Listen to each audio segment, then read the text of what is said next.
యోబు ఎంత భక్తిపరుడు అంటే, తన యవనస్తులైనటువంటి పిల్లలు ఒకసారి విందు చేసుకుంటూ ఉంటుంటే, ఆ విందు చేసుకుంటున్నటువంటి వారు విందు దినాలన్నీ పూర్తయిపోయిన తర్వాత యోబు వారందరినీ పిలిచి, పెద్దవాడి దగ్గర నుంచి చిన్నవాడి వరకు తన కుమార్తెలందరినీ కూడా పెట్టి, ఇదిగో వారి పాపము నిమిత్తం పరిహారము చెల్లించినట్లుగా అరుణోదయమున లేచి కొన్ని దహన బలిపీఠం మీద అతడు ఏం చేస్తూ ఉన్నాడంటే, అక్కడ కొన్ని పశువులను వధించి వారి యొక్క పాపములు, హృదయములో దేవుని దూషించారేమో, హృదయములో దేవునికి వ్యతిరేకంగా మాట్లాడారేమో, వీళ్ళు యవనస్తులు వీరు విందులు చేసుకున్నప్పుడు విందులో పాపము జరిగేటువంటి అవకాశం ఉంటుంది అని యోబు ఆలోచించాడండి.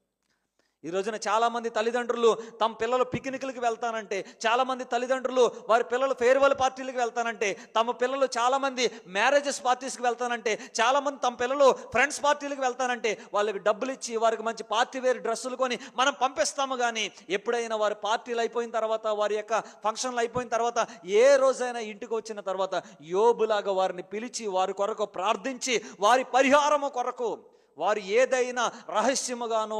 మనస్సులోనో హృదయంలోనో ఎక్కడైనా పాపము చేసి ఉంటారేమని వారి కొరకు బలులు అర్పించినటువంటి భక్తి కలిగిన పాస్టర్ కానీ, సేవకుడు కానీ, లేదంటే క్రైస్తవుడు కానీ ఈ రోజున ఉండుంటారా?